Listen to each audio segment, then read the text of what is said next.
Hey, it's Tim. And it's Amy from GoWithLess. Welcome back to our channel.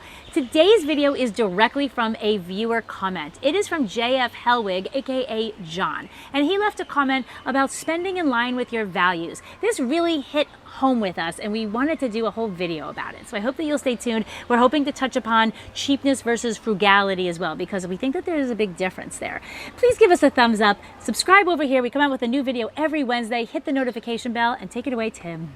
Something we also hear with some frequency on our channel is commentary to the effect of, you guys live a miserable existence. You don't spend any money, and so you must have this awful life. And so first and foremost, we want to say that we spend in line with our values. And if you look at our budget at all, as we put out every month, you'll notice that we spend a lot of money on travel. So when it comes to discretionary spending, the vast majority, if not the majority of our spending goes towards travel. We're kind of in a jungle here at our hotel, so we're having a little bit of bugs. So the things you have to do to find good light, we had to search for this spot, and we found a good one, but it's full of bugs. Yeah, the things that we do for our YouTube channel. Our friend Roger sent me a message today. He writes, I am so shocked you guys splurged on a real hotel. Roger has a point. While we spend a lot of money total on travel, we tend not to do a lot of luxury travel. We do a lot of just I don't know, 3-4 star hotels. Really, really lovely. Here we are at a full service, like fabulous resort, and it's been absolutely amazing. And we are just as careful with our points and our miles as we are with our cash. We treat them fairly the same. And just because we're careful with our money and our points and miles doesn't mean that it's a bad life. It's something that we actually enjoy doing. Here's an example of cheap versus frugal when it comes to our travel. We've actually been to Maui before, and so we've done most of the touristy things. We've taken the road to Hana, we've been to Haleakala to see the sunrise, and that requires that you have a rental car. On this trip, we've chosen not to have a rental car. If we were to have a car, it would cost us at least $100 a day between parking and gas and the rental car fee itself.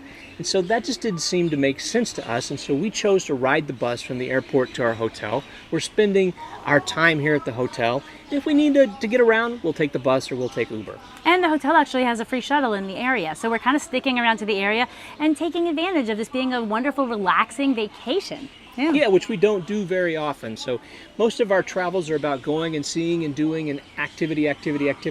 Here at the hotel, we're just enjoying the pool, enjoying the ocean, and enjoying the things that the resort has to offer.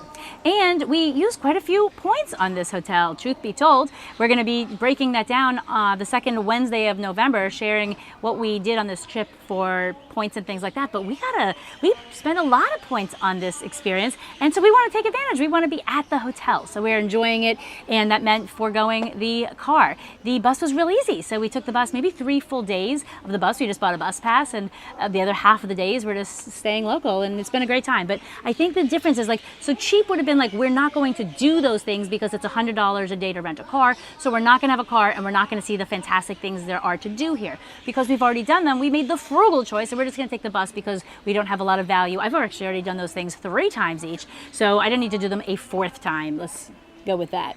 There you have it. We also used to spend a lot of money on dining. We don't anymore. As a matter of fact, 7 years ago today, we spent over $600 for the 2 of us to have dinner at French Laundry. We had a wonderful experience. We didn't even have any alcohol in that $600. It was even more than $600, but that was our old life. And we spent a lot of money on fine dining. We loved it. It was part of our values then. It is no longer part of our values. And what we've learned is that we can have amazing, delicious food out or at home for much, much less. So we do have amazing food now. It's just not at extreme cost. Yeah, we can find like tacos. We love tacos, like real authentic Mexican tacos. Maybe we spend 20 bucks, $10 for dinner somewhere, and we have amazing food. So we didn't need to spend 100 bucks, 200, 600 to have great food. And we can also eat at home really well because we're not looking to spend a lot of money on dining. You also may notice in our monthly breakouts that our shopping is like mini. We're giving away all of our stuff. We're ready to become nomads. So there's very little money that we spend on shopping compared to, I think, a lot of normal American consumer families. people might look at that and call us cheap because we're not spending a lot of money on shopping. But it's not where our values are. We don't care at all. We're leaving or giving away most of our stuff. We're not looking to be spending a lot of money there because we don't care about it. So if someone calls me cheap about it, I guess that's the word that they can use, but it's just that I don't care about it. Every time we have one of these comments about your life must be miserable because of how cheap you are, I don't even know what. It's completely ludicrous to suggest that we don't have an amazing life because we spend so little. I don't even know if we had a ton more money, if we won the lottery, if we had 4, 5, 10 more $1 million, I don't know that our life in terms of spending would be that drastically different. We want to hear from you. Where are your values and your spending lining up and maybe not lining up? Maybe you are married or involved with someone who has very different values than you do, and sometimes we get comments that that's a pretty hard thing between couples. We completely get it. Fortunately, ours lines up pretty well with one another. Yeah, so we want to hear from you down below. Please comment. I'll make sure I respond as soon as possible. We'll see you next Wednesday. Aloha. Aloha.